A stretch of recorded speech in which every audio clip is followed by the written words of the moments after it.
All right. We're live now. Welcome to Apologetic Showdown. I'm going to let Mr. Brass introduce us. All right, everybody. To the left of me, coming from Twitter, his name is Caleb, the Dry Apologist. And to the bottom of me, also hailing from Twitter, he is Adam, the Tweetophon. Now, boys and girls, and ladies and gentlemen, tonight's contest will be a informal discussion or a debate as you can go on. First off, we will have Caleb here, or the Dry Apologist.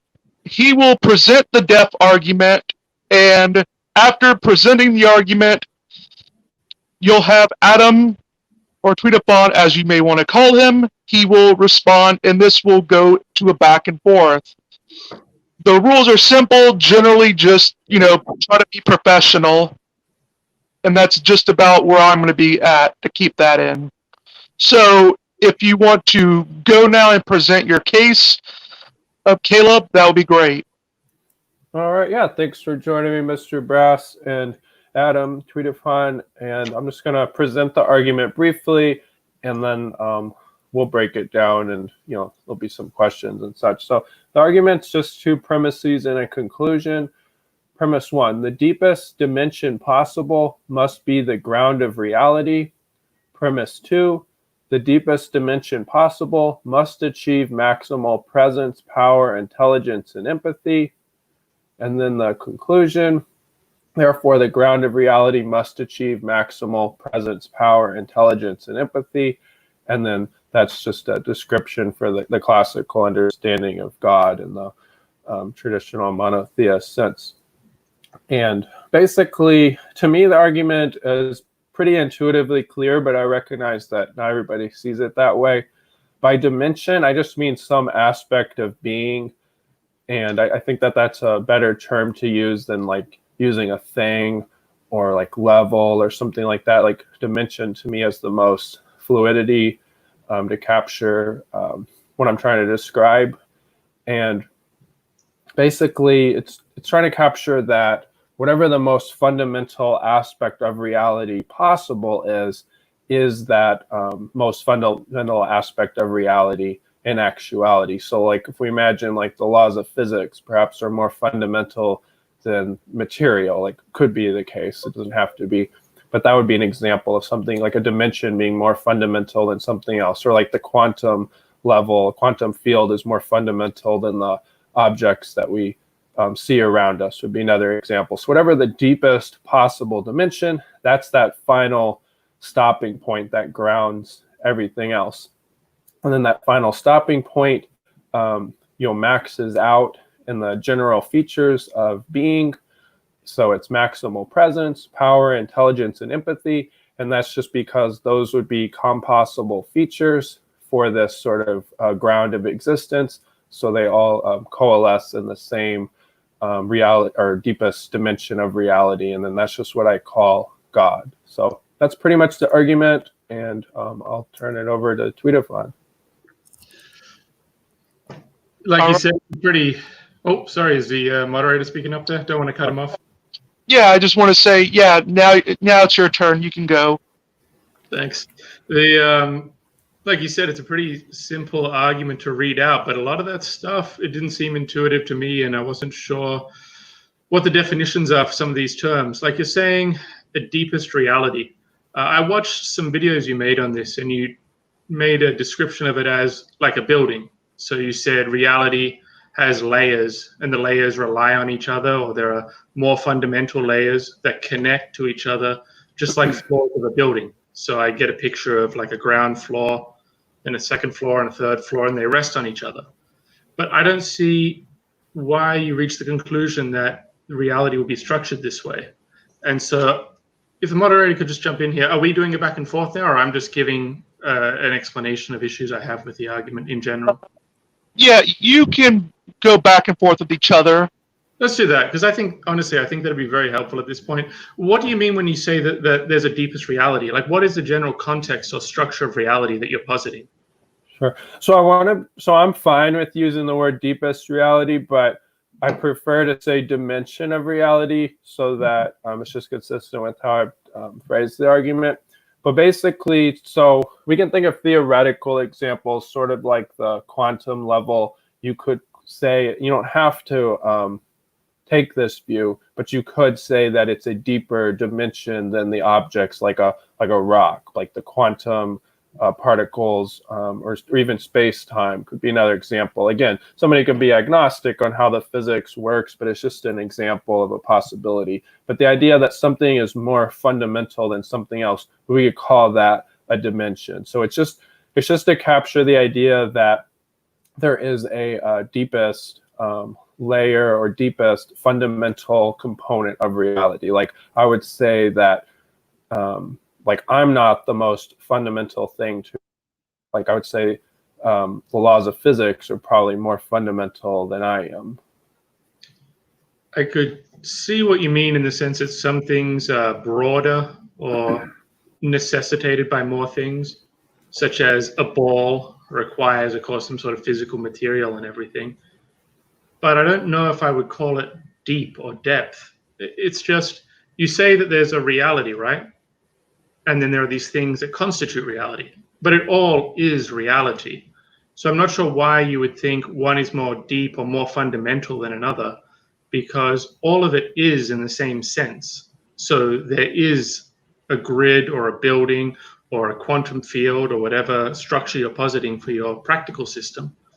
There is a ball and a house, these objects that live within this system, but it's all part of one large monostructure that is in the same extent and to the same sense. So I don't think there's any depth. It all just is in the same way. It's all referable in the same sense. It just has different relationships or different breadth. So Sure. what do you mean by depth? Why is it deep? Right. So you could hold that view and you could say that there is no depth, but you would then be positing that the things around us are the deepest possible dimension because there is nothing deeper than it. By depth, that's just an analogical term, like something that's more fundamental than something else. Like I could say a computer is more fundamental, causally speaking, than the program that operates on the computer, right? And they exist at the same physical plane, but the computer is more causally fundamental than the program. Would you agree with that? Not necessarily, but I think some of my objections are practical. I mean, technically you can write out code without a computer, but essentially you're saying that for you to run a piece of software, it requires a computer, right? Right. But at the same time, you admit that the software is something and a computer is something, right? And so when we say we're speaking in analogies and the like, they're identical in the sense that they both exist. There's no difference here. There's nothing drawn out by an analogy.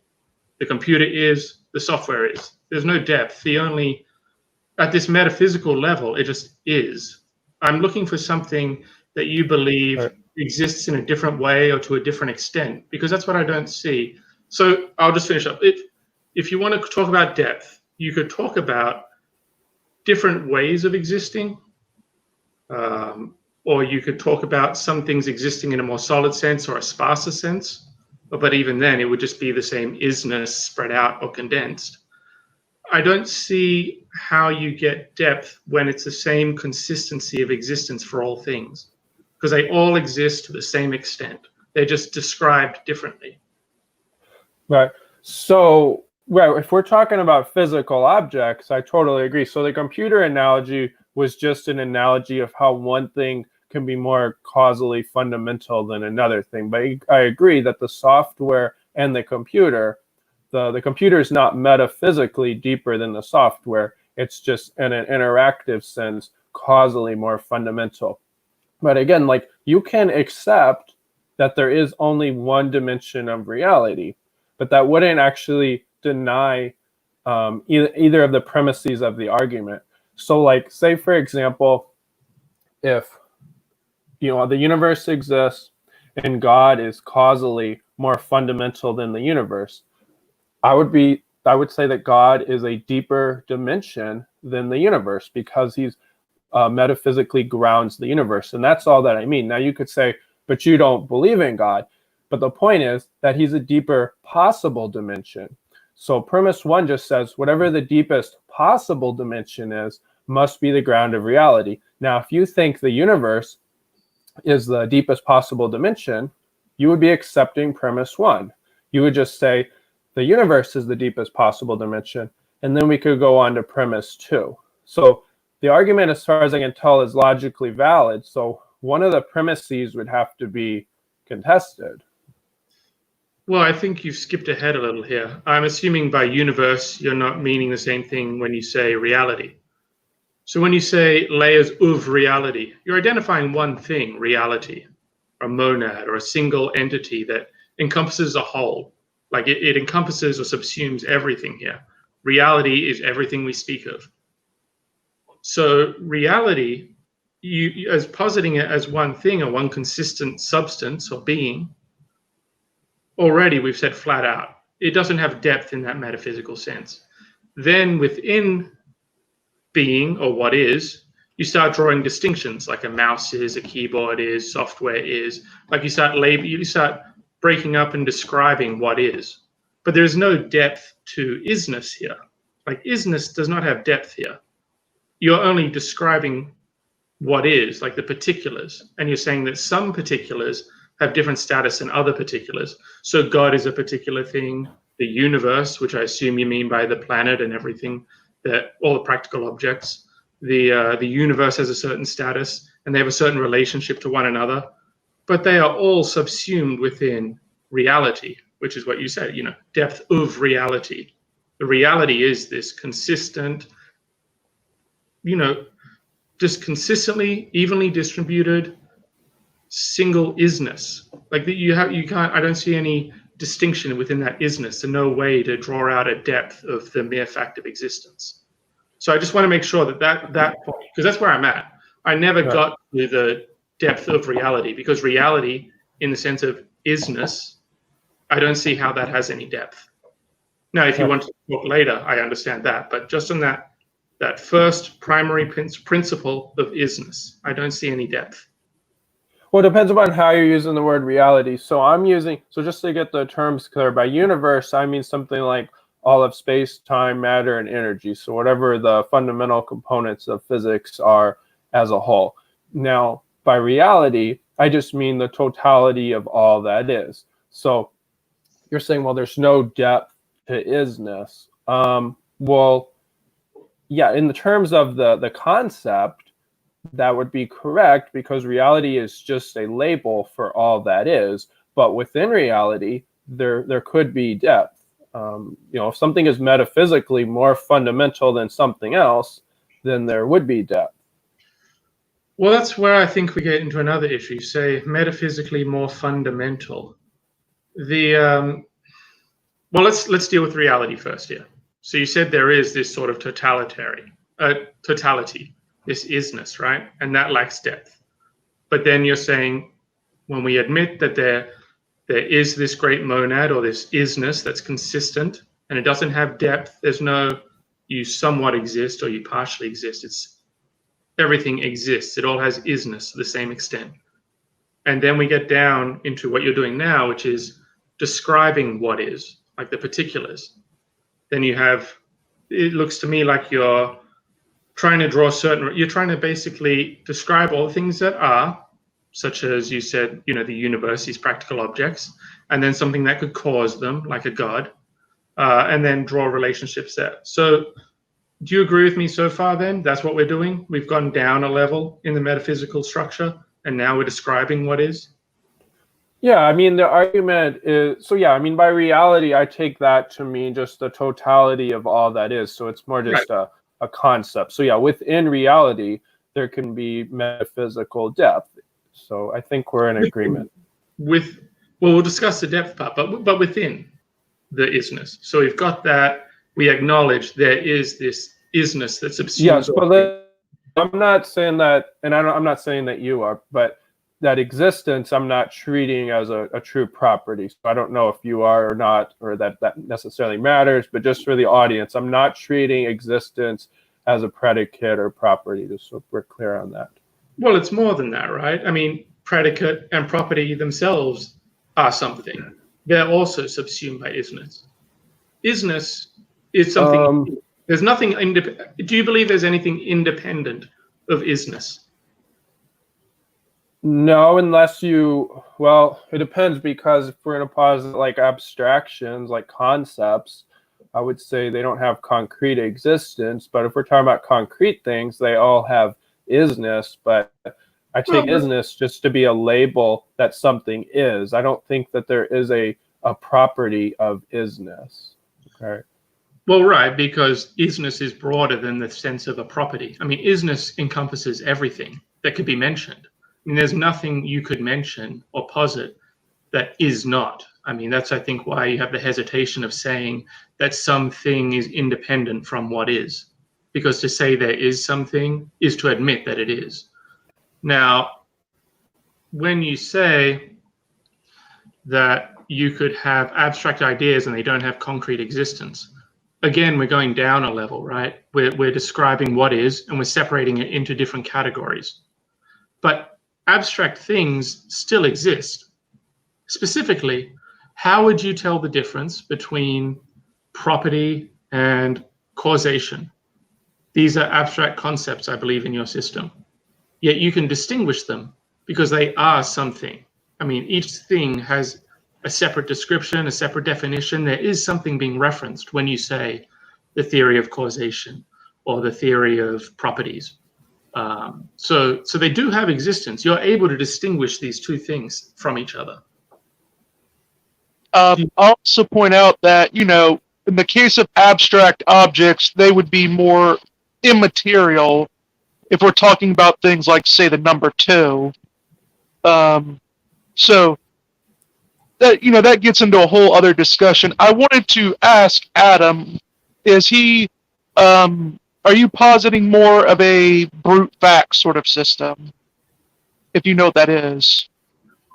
Well, I think everyone at the end of the day is going to posit some sort of brute fact system. But yes, I think that isness or being is a brute fact at the end of the day, because there's no alternative. There is not. You can't say there is and is not. So there's no alternative. There only is what is. And so at that very root of metaphysics, the very base level, the most broad thing we can discuss, I don't use deep because I think that's I think we'll get into it later, but I think that's an incorrect analysis or description. I use the term broad or narrow. But I think at the end of the day, isness is the broadest thing we can speak of, and there is nothing beyond it that would be coherent. So there's really no alternative to just saying that everything is, because there's nothing else, no other way of describing it. There's no is not. So yeah, it's a brute fact, but I don't know how much that tells the person asking the question, because I think at the end of the day, we all have some brute facts. I imagine Caleb, I don't want to put words in his mouth, might say that God created the world, and or that God exists, and God's existence is a brute fact. But I don't want to speak for Caleb. Yeah, I mean, that answers me pretty well. Just so the audience, if in case they don't know what a brute fact actually is, there is a difference between a possible brute fact and a metaphysical brute fact. A possible brute fact would be, let's say, my house caught on fire today, and there was a big investigation by the fire department, and they could not find out what actually caused my house to be burnt down. Now, that would not mean there is no explanation for why my house burnt down. It would just be the case that there has been none that has been found. So it would be just a brute fact, a possible brute fact that just nothing burned my house down, but it wouldn't be it might not be an actual brute fact. Now, a metaphysical brute fact is to say that something at bottom has no explanation, and it can't even in theory have an explanation. It just is, like I believe Adam says. So that's just so, you know, the audience who are not familiar with these philosophical terms can better know. Yep. I'll turn it back over to Adam. I'll turn it back over to Caleb.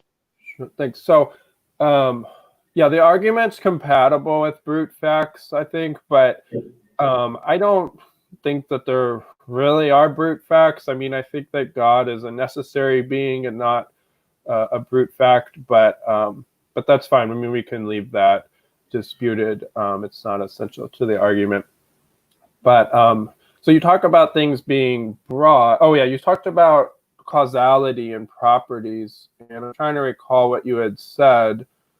But I do distinguish between those two. Like, properties are the features that make something up, and I would say causality is kind of an extension of those features. So like having causal powers is a feature, and that's the power to bring about some kind of effect. And those are features of reality, but I don't remember what point you were drawn upon in that. But this idea of things being broad, I'm not totally sure what you mean by that. It sounds like what you're saying is everything kind of exists on the same plane of existence, and they kind of interact. And I get that as an objection to the argument, except that to me, that would be just implicitly acknowledging that just is the deepest possible dimension. And you could dispute that, but I don't think that contests a point of the argument, because you could grant premise one and say that, you know, all the things that exist and make up the universe are, you know, they just exist on this broad spectrum and interact, and that's the deepest possible dimension, and it's the ground of reality. And then we can move on to premise two. But so that's kind of where I'm at. Yeah, as long as you're, I mean, yes, in a sense. I mean, you can, as I was discussing, posit some sort of layered reality within what is. But as long as we're in agreement on that primary metaphysical point, that, or even if we're not in agreement, I still think what you say follows, that if we admit that there is this inescapable isness that subsumes and encompasses everything we can talk about, everything that can be posited, then, as you were saying, we would ultimately just have one layer to reality. It would just be one thing. And then if you want to use that as your deepest layer, I don't know if we'd really call it deep anymore, because there's no depth unless you're positing some sort of additional structure within what is. I don't know where we get the depth anymore.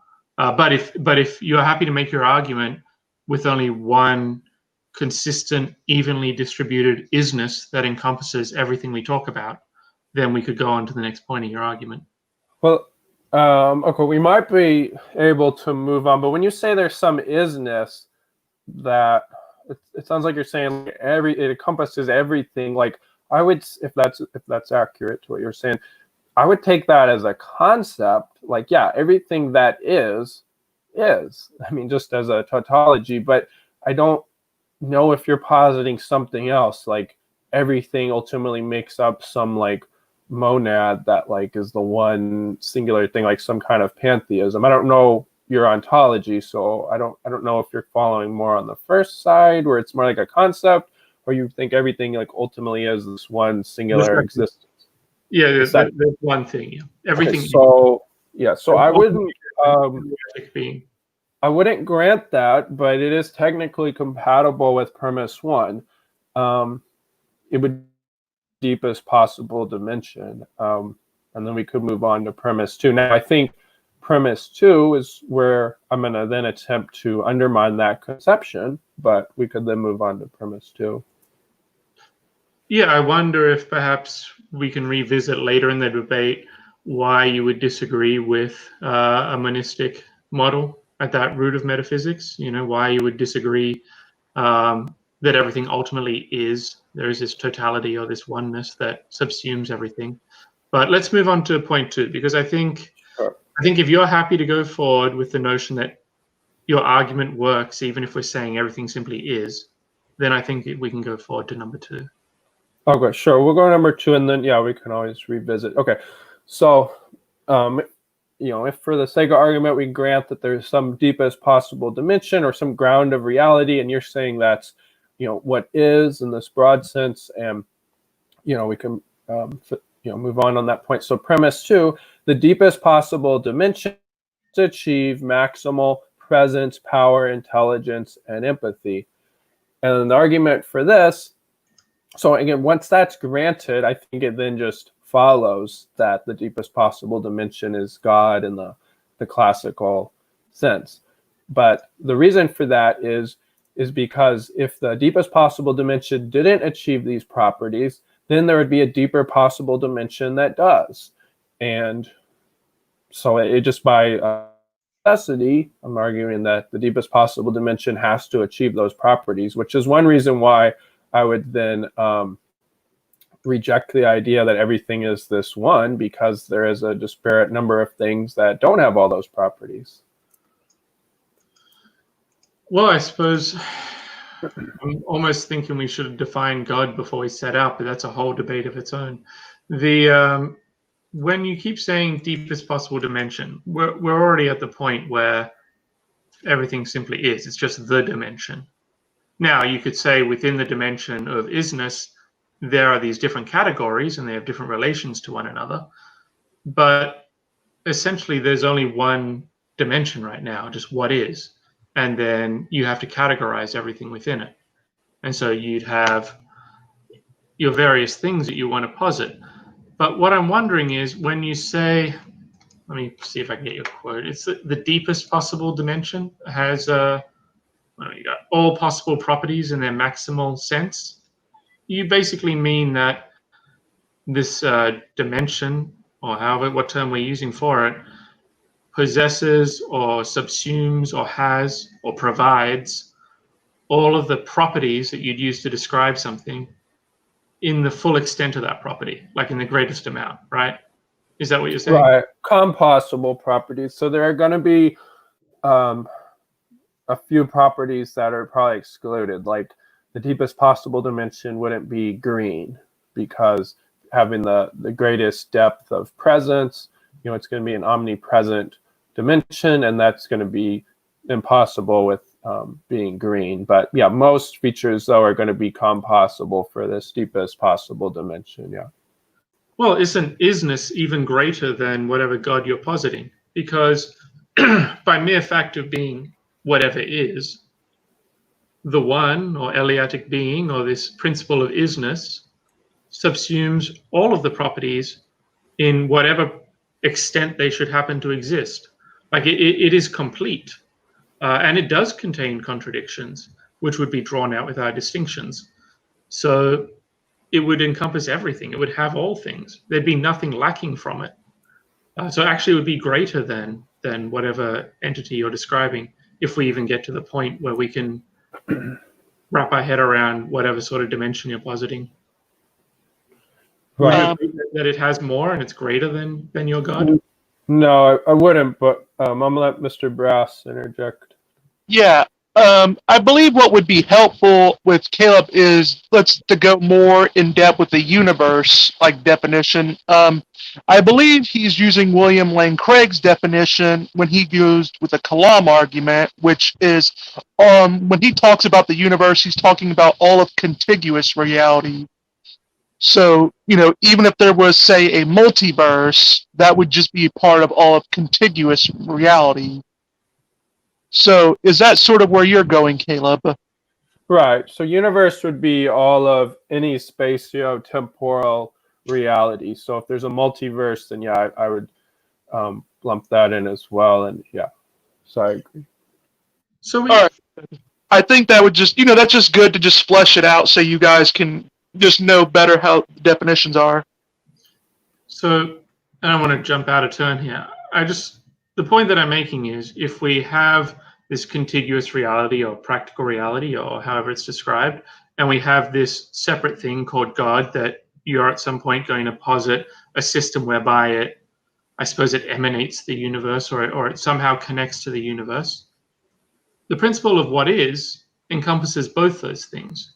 So it's per se greater already than anything we're talking about because it's on both sides of the fence. But moving on, let's just say that with that, unless there's some objection to the fact that both of these things exist or they are, or they're part of isness, then I think the project becomes one of sort of discussing whether or not there is a God that is no longer the greatest. It's possibly the greatest particular, but is no longer the greatest conceptual thing we can reference. So Well, I want to focus on something you had said earlier when you said within the one, or however you defined it, you said there are contradictions. Now, what do you mean by that? Well, you have what is, right? And I've said that subsumes everything that we could posit. So it's just that principle of positability or referenceability. It's whatever can be referenced. So we've managed to create this category that is not really a category, because category itself is something. It's a definable term. But it's basically everything. And so then when we've done that, what was your question? If you could repeat it. Well, you had said that there are, or at least what I heard was that there are contradictions within the one. Right, exactly. And so at that point, we go down and we start distinguishing everything, the various things, the various particulars, of which your God would be one, depending on where in the system we're going to place him. I don't know yet. Maybe I'll object and not say it's coherent. But essentially, everything that is, we're distinguishing them all and sort of categorizing them and placing them under that broadest concept of isness. Now, you can have something that's a contradiction. I suppose contradiction is not the greatest term, but you said, for example, that your dimension would lack properties that would cause a contradiction. So, for example, your God wouldn't have two properties that cannot be possessed in the same sense at the same time. He'd just pick one, I assume. I don't want to say which properties you think he has and which ones he would lack, but it sounded like you weren't assigning him all properties because you felt that for one thing to possess all would be a contradiction. Isness wouldn't suffer from that, because your God is something and it has the properties that it has. And then wherever these properties are that your God rejects or doesn't possess, they are also possessed by something that is. So isness, it's not a true contradiction because it's no longer possessed in the same sense, but it possesses even these properties that your God cannot possess, because your God would fall into contradiction. Okay, so, well, so I think this is where, I disagree. So isness couldn't be maximally present, like present everywhere, and confined to a particular space, unless you're positing some sort of panentheism where you have this sort of maximally present being that is distinct from all the other things. At least that's how it would seem to me. So do you think that, so that's where I'm a little bit confused, if that made sense. No, I'm not positing isness as something. We're not independent of isness. I'm literally subsumed by it. You're literally subsumed by it. I'm saying that there is a totality. And now we, within this totality, can divvy it up and try to draw distinctions, like one part of the totality recognizing another part of the totality. But ultimately, we are all one. So I don't think that there's, I'm not a Neoplatonist, if that's what you think. I'm not a Neoplatonist. I don't think that I don't associate the one with the good. The one is no more good than it is evil, because both are subsumed by it. So it's not a moral judgment either. But essentially, you see, I'm not trying to posit a being outside of me doing things or anything of that nature. I'm saying I am part of that being. You are part of that being. And as parts, we can divvy up and a part can view a part. But there is that sense of totality where we all are. Okay, you're saying we're all different parts of the one being, but see, that's where I'm thinking that the oneness is just a concept, like, because you're saying the oneness is greater than God that I'm positing as the ground of reality that's, maximal in these features, but like this oneness would not be maximal in presence, power, intelligence, empathy, because the oneness is made up of various limited things. There is no maximal thing that the oneness is. It's just a collection of finite things. Well, this maximal thing, is it something? Are you referencing something when you say maximal thing? Well, I am. Yeah, I'm referencing God as the ground of reality. Well, then it is. It is something, right? Yeah, I am, but I don't know if you're positing something. Well, that's kind of getting ahead. Am I positing you're God? No, I am divvying up what is differently than the way you would divvy it up. But we're not even at the point of divvying right now, because you say isness is a concept. Well, it's not a concept. I mean, there is no independence from that concept. It encompasses and subsumes everything, because it encompasses everything that you can reference. There is this coherent idea of what can be talked about. And so if you can be talked about or referenced, or what is that quote from Parmenides? To think and to be, or anything that is can be thought of. We have this coherent notion that is common to everything and is inescapable. And so going back to the point about the contradiction, I used that to point out that this inescapable isness that is common to all things is common to the contradictions that the God cannot possess. I'm not saying that I accept your God, or that I would place him in the system and find him to be a coherent thing being discussed, but I'm just pointing out that the contradictions, both sides of them are something, and therefore they have a commonality in isness. They can't escape isness. So isness remains a greater thing. It's not even a thing, really, because even the idea of a thing is. Right, it's not a thing. Right, I would. Right, but so that's where I'm thinking isness is like the number one. Yes, it does predicate everything, but as an idea. Is that what you mean?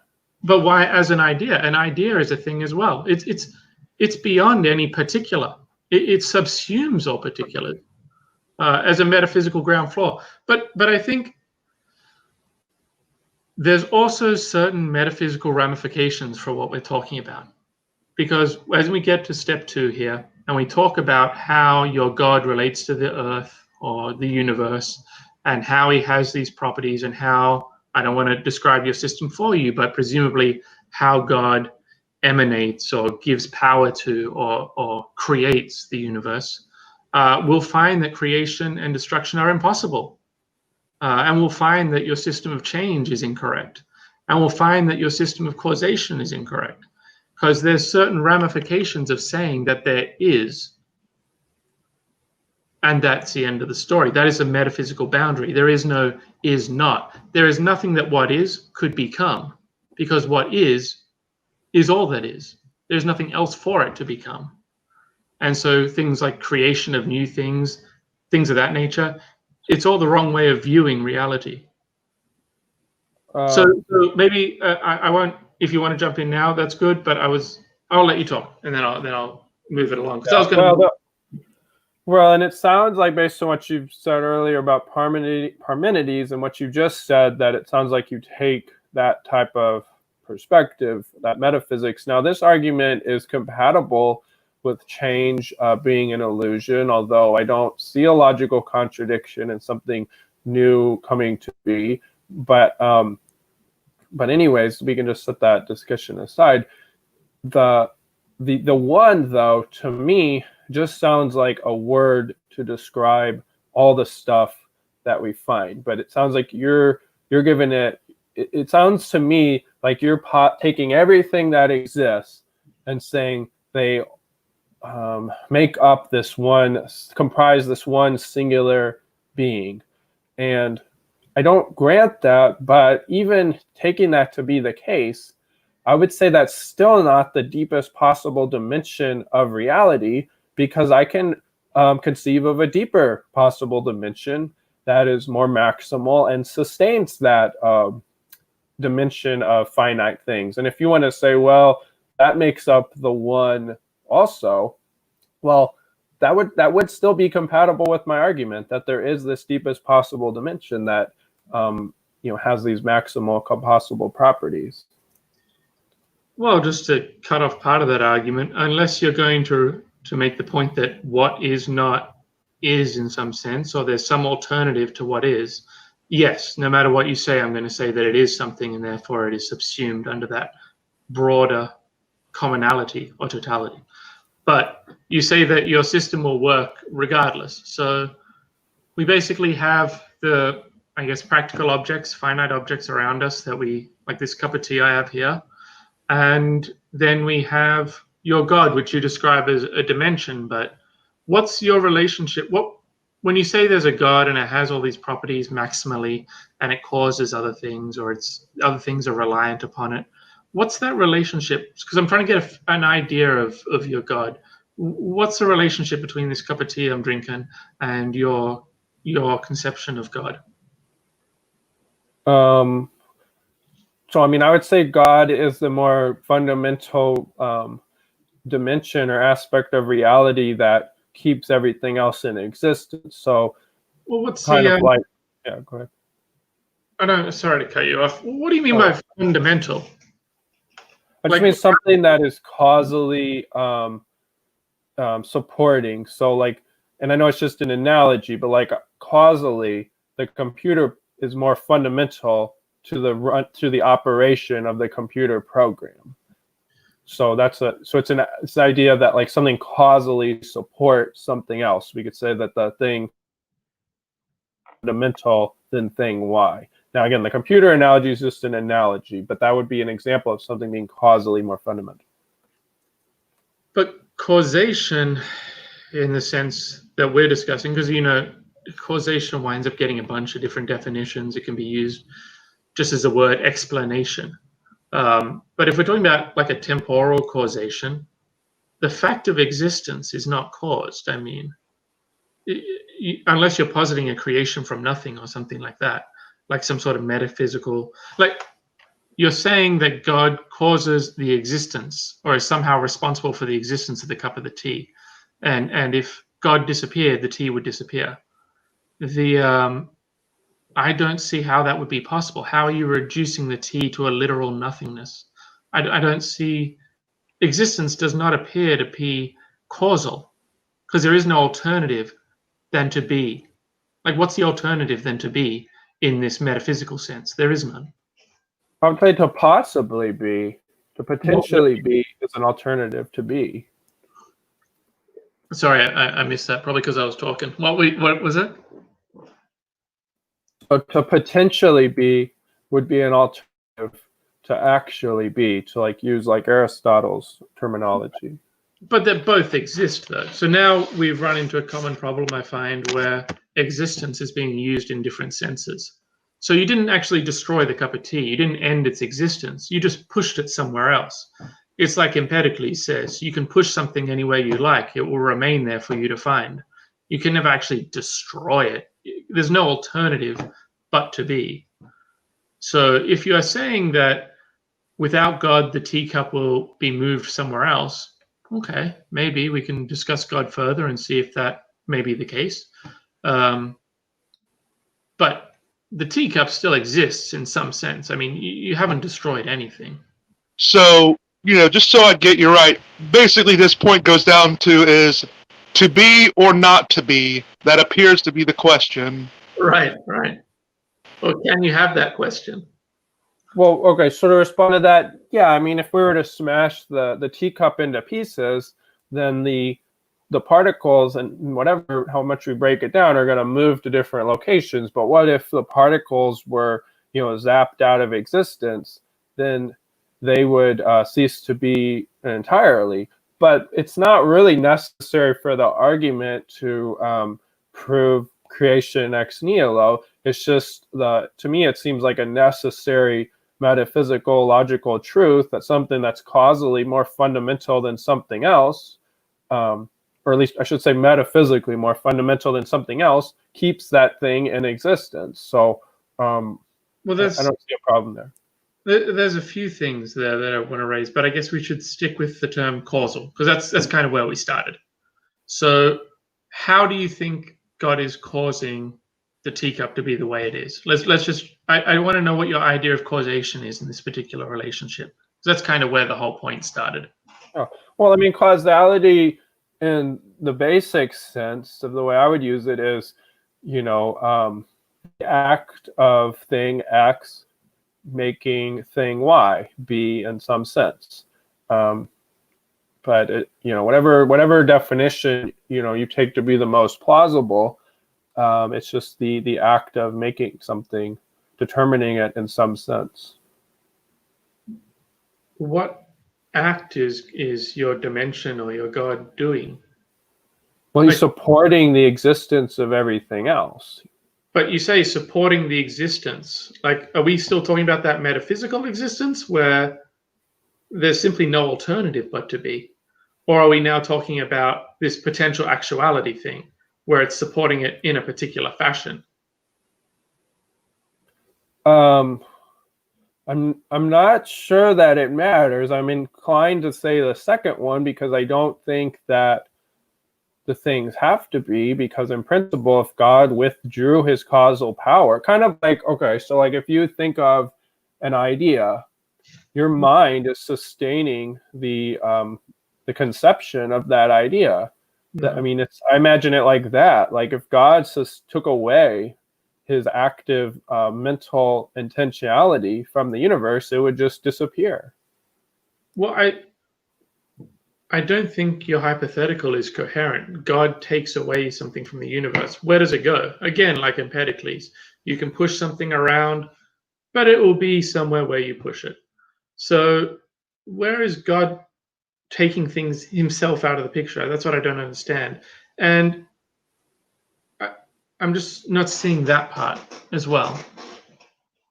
Like, how is God going to withdraw? Like, what? How would God do this? Withdraw his support or his presence?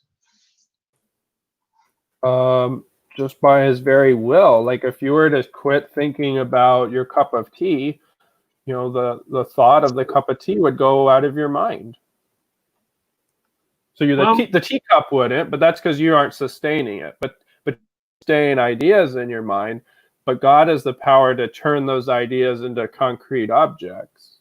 I think that in your argument, when we have these three brief points, well, really two points and then the conclusion, but you've assumed a very complex sort of metaphysics here that needs to be teased out, because there are a lot of relationships between these things and a lot of ideas that you think could occur or make sense that I don't agree with and are not coming naturally to my mind. There's a lot of questions here I have about what model you've posited within what is to account for all of this. If I have an idea in my mind at this moment in time, and then say the cup of tea, and then I think about something else, at that initial moment in time, the teacup was in my mind, and it remains in my time in that moment, in my mind at that moment of time. Now we're looking at a different moment of time, and at this different moment of time, the teacup's not in my head. But all of this exists, and all of it remains. Nothing has been destroyed. Nothing has changed. We're just focusing as a part, viewing a different part. We're just focusing on different moments. There's been no destruction. There's been no failure to sustain the idea of a teacup, resulting in the idea being destroyed into. There is no coherent way of positing a nothing in this sense, but that all these assumptions, it seems to be stemming from a model that's unstated in your argument. So yeah, you have a system of creation from nothing, I think.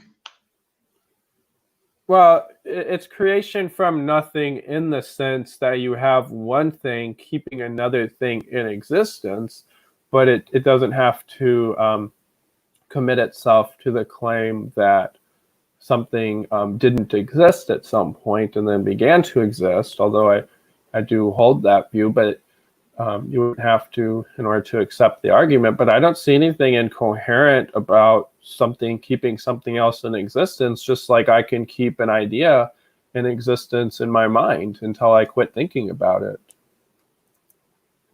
Well, you seem to, just even going more fundamental than that, you seem to have this model where there's a dimension, but really it seems to be more of some sort of intentional being that sort of holds everything in existence, right? And he has the ability to withdraw his support for this thing, and then something happens where we can no longer talk about that thing, right? Is that fair to say? Well, you can still talk about the thing, but you wouldn't be it wouldn't be something that can be interacted with because it no longer exists. Well, again, that's using exist in a couple of different ways. It's no longer a physical object. Right, but I wouldn't say it thereby goes and becomes some imaginary object somewhere. Well, how are we continuing to refer to it? How am I referring to this teacup rather than this mouse over here or my phone over there? Yeah, so I don't think something has to exist in order to refer to it. Like I can refer to a unicorn; it doesn't exist. Unicorns exist in a metaphysical sense. You are referencing something specific there. I agree that It's a concept. you don't have in the room with you, but maybe not. But Sorry, what was that last point? I agree that you don't have a unicorn in the room with you, and then I corrected myself because I can't see the whole room. But that doesn't mean unicorns don't exist in the sense of an idea of a unicorn or some other existence. It's just an idea. so. I think we keep running into this issue of how we're defining existence as well, because God isn't really withdrawing his support for existence per se, because that was that original metaphysical point. There's no withdrawing that. It doesn't make sense. But you're saying that God can, I guess, pluck things out of the current time period, and so it just becomes an idea or a memory rather than something persistently staying in your room or this cup of tea on my table. Right, exactly. Because a unicorn, I don't think actually exists. Okay, so let's define existence, meaning a concrete object or concrete substance that could be causally interacted with right now. There is no unicorn that meets that definition. Now, there can be a concept, yes, but yes, but like something could, I can't remember. I don't know why we got on that, but yeah. Well, it goes a little deeper then, because now, let's say that in this, you agree there are moments in time, right? Right. And you're saying that at each moment in time, God is providing something to keep the physical world intact. Yes. And so there is actually a series of moments in time. And so even if we describe, like, let's say God is angry with me, he rescinds his preservation of me in this room here, and I go up in smoke in the next 5 minutes. We can say that in those moments that constitute the next 5 minutes, it's smoke. That's what those slides or those instances of time consist of at this spatial location. But you haven't destroyed the last 5 minutes. They're just a different moment in time that we're no longer focusing on. And so they still exist. You haven't destroyed them absolutely, because you can't destroy anything absolutely.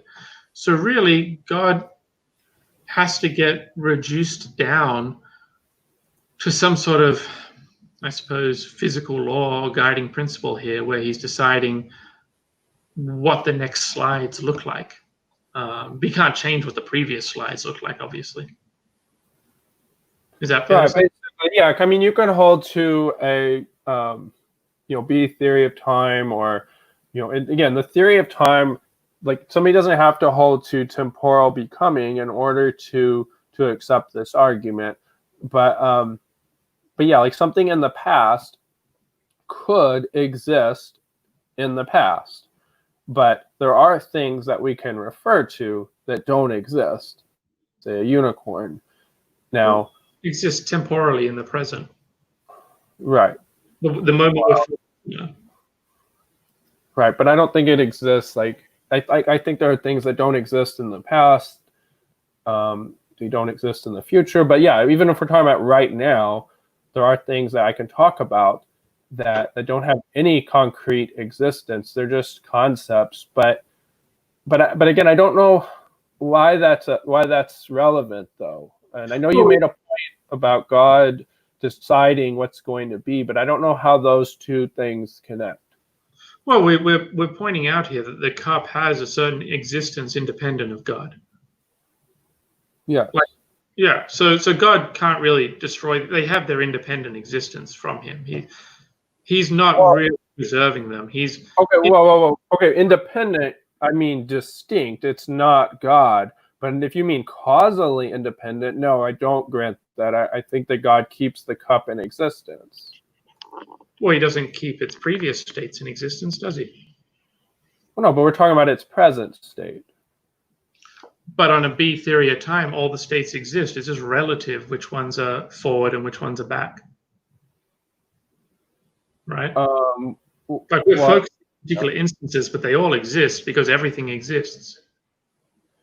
right. In a different temporal moment, yes, but it wouldn't then follow that those moments don't rely upon God for their existence.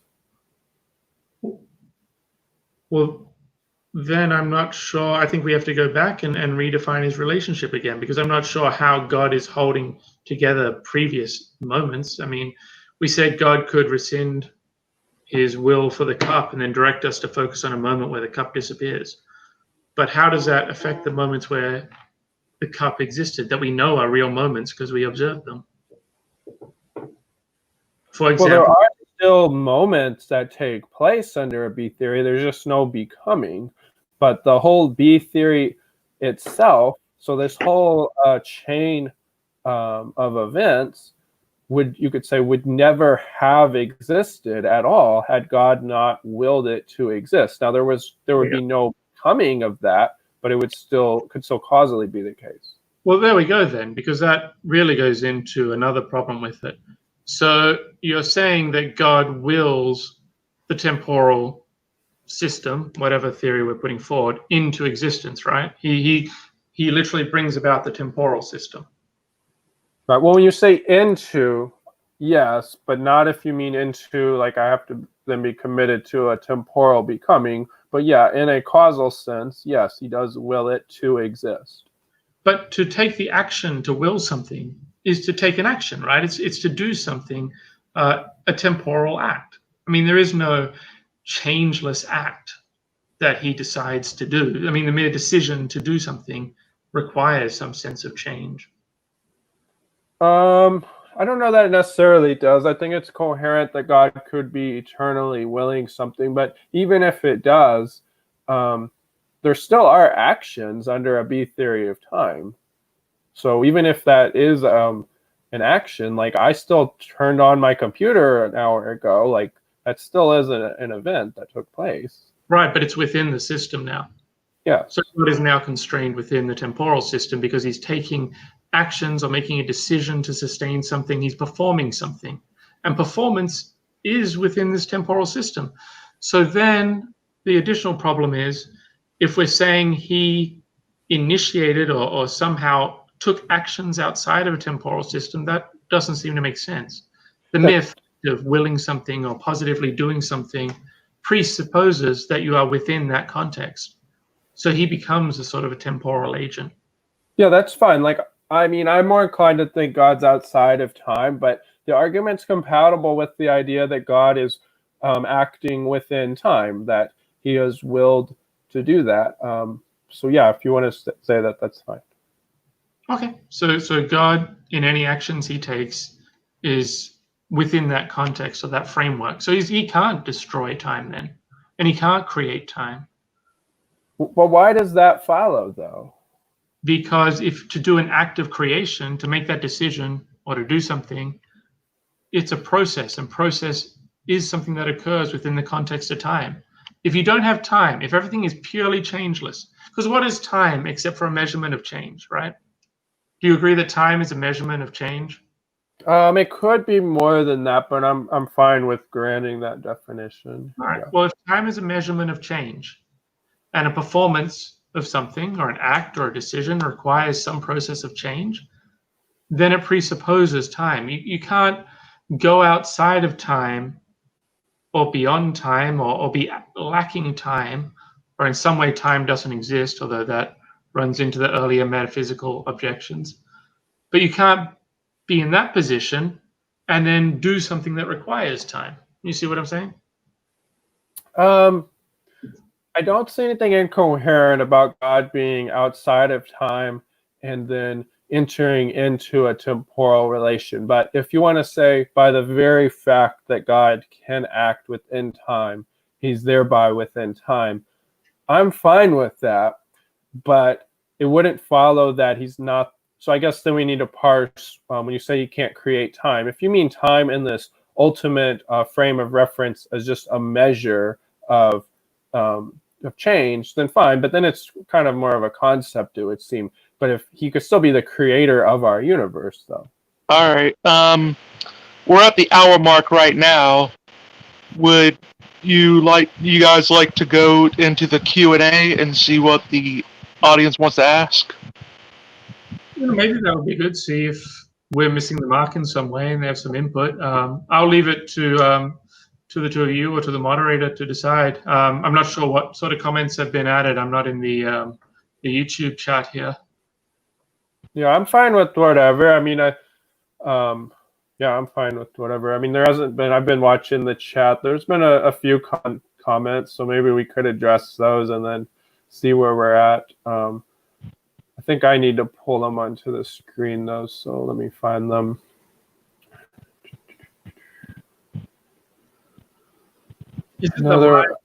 I know Mind Onion had some objections, but some of those were objections. I'm trying to find comments. Okay, Spartan Theology. I'll let you ask the questions, Brass, if you want. This is for you, I believe, Adam. It's like, I don't get this concept that things can only be, so everything is necessary. Smart. Yes, in a metaphysical sense, everything is ultimately necessary. If we're talking about necessary in the sense of our personal free will, I can get into that more. But there's two distinct ways that something is necessary. Everything is necessary in the sense that there is no alternative but to be. So necessarily everything exists, and necessarily what is. But if we're talking about necessary in the sense that do I necessarily pick up in the next 5 minutes? No, I have a theory of change that allows some degree of free will or some degree of choosing between permanently existing options. So these options all necessarily exist. Everything that is possible will ultimately occur and has occurred or is occurring, depending on how we want to describe time. But you can still particular direction as you go through them. But ultimately, everything necessarily exists the way it exists, and everything that is possible will ultimately occur. I muted you for a second, Brass, because we're getting a little bit of background noise coming from somewhere. Okay.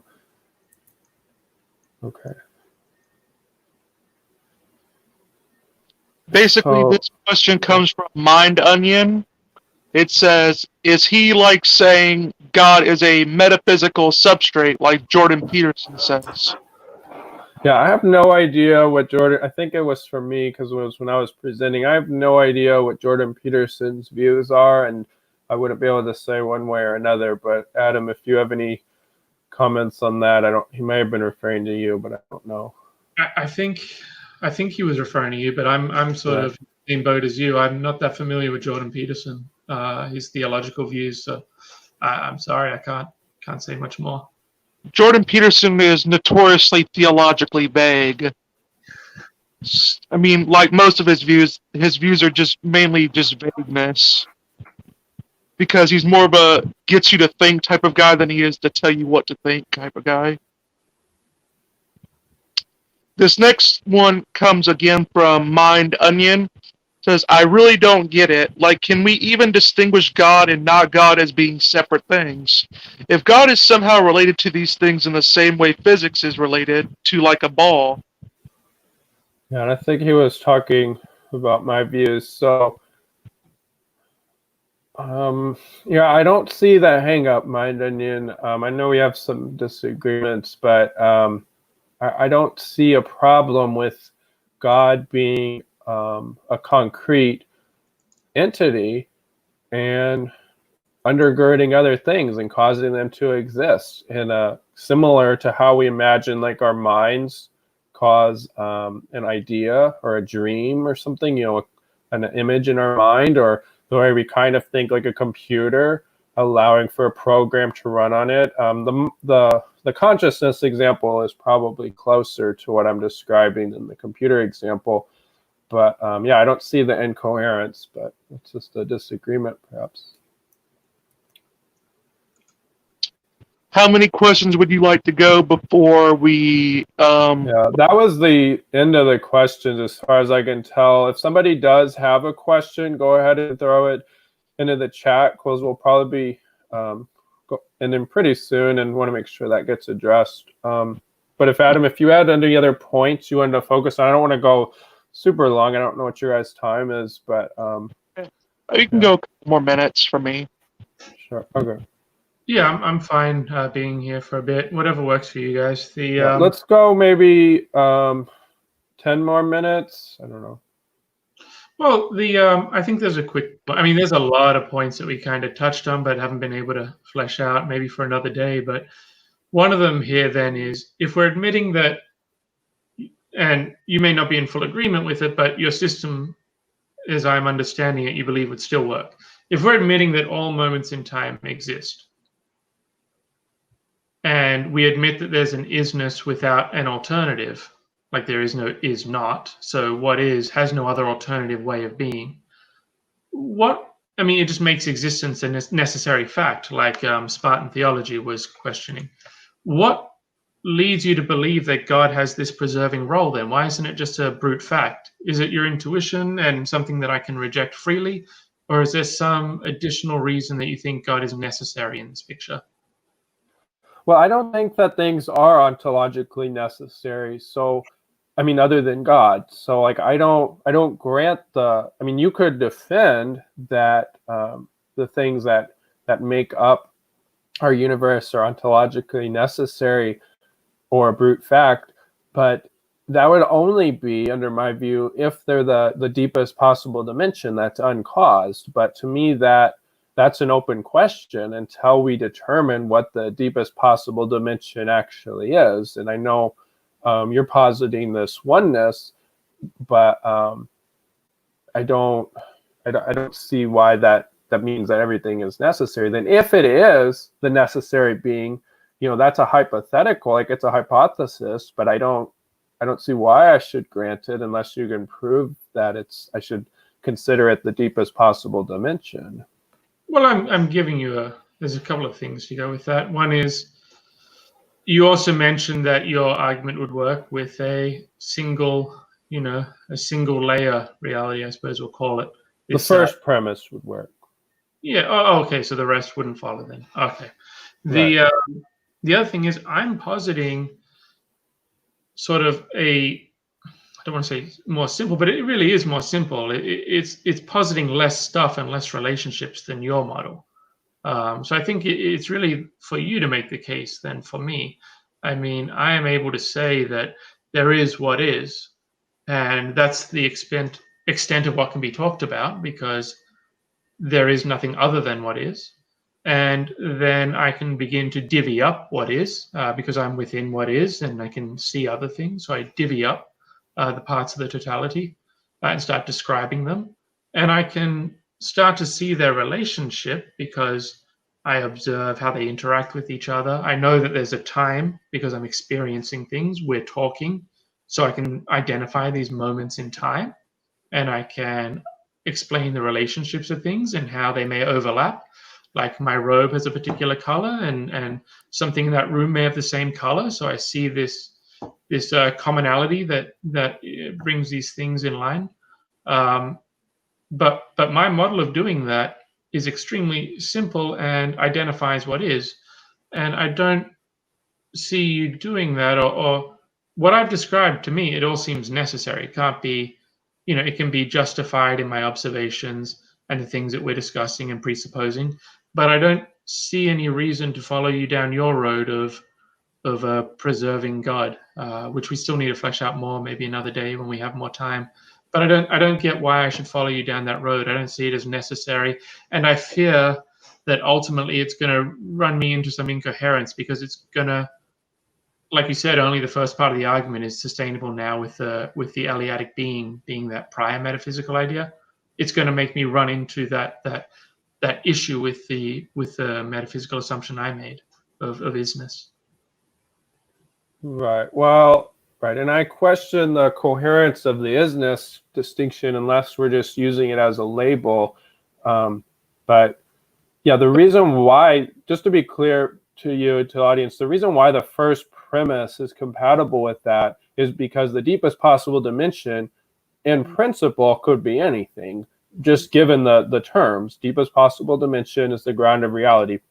At that point, you could posit anything. But then premise 2 fleshes out the features that the deepest possible dimension must achieve. And those are going to end up being these attributes that only God in the classical theistic tradition achieve.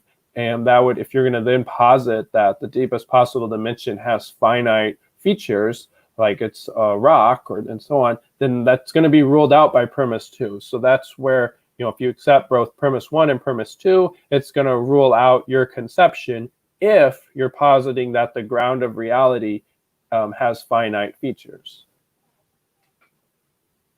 Well, I suppose, we're running out of time because we were getting to the point where we were going to discuss what it really meant to be deep and what the relationship between God and the temporal world was. And I'm almost wondering if deep is a fair way to describe it, because it sounds like God and the temporal world, they're almost like two separate things, and God is holding the temporal world in his hand, and he's decided to put his hand out and allow it to exist in the palm of his hand. And he could take his hand away and let it fall for the next moment or so. The prior moments would still exist, but the future moments would, they also exist. I guess because of that first point, that we can't go past the first part of your argument with that assumption. But I wonder if depth is a good way of describing this relationship. It sounds like two independent things, God and his creation. They're not deep. There's just one created the other at some temporal point in time, and you're claiming that God could destroy it at some temporal point in time. They're two separate things. One is superior in terms of power, but there's no depth. It's just like two things.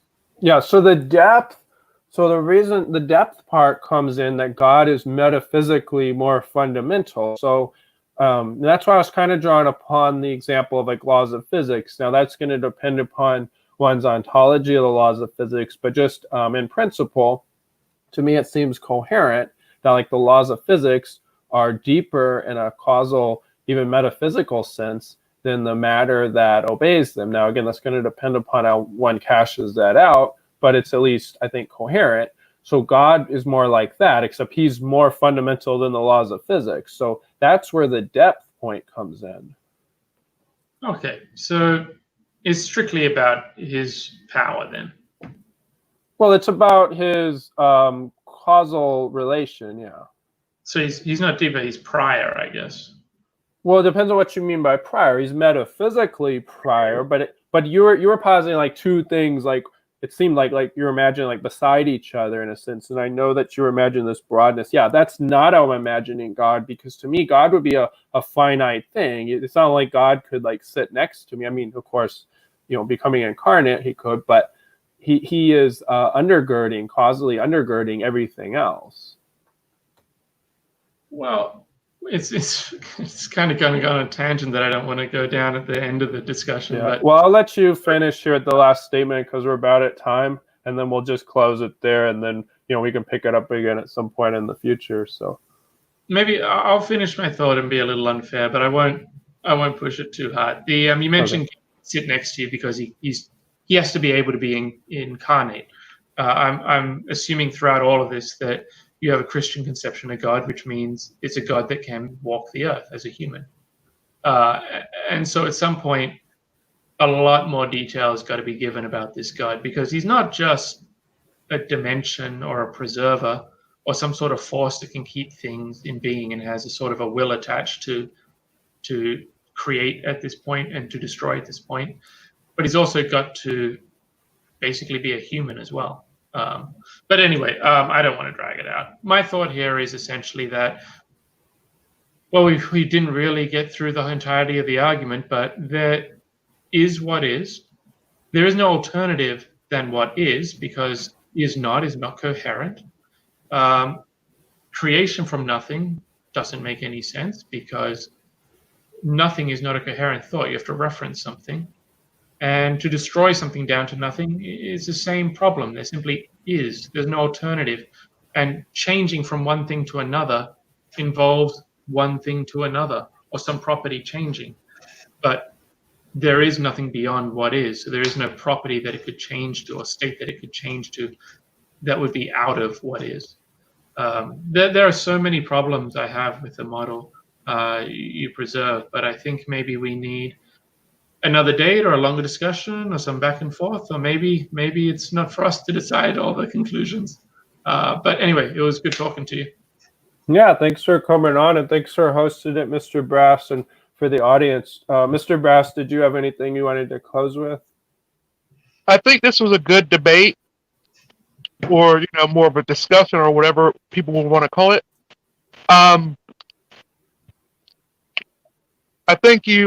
I liked how you two went deep into the metaphysics, and I ultimately, would say that it was a pretty even back and forth discussion. I really liked how deep you guys went into it. Of course, I would recommend everyone check out my channel if they can. It's same name. That'd be it for me. Oh, yeah, and I posted links in the description to Mr. Brass's channel and then to Adam's website, so definitely check those things out.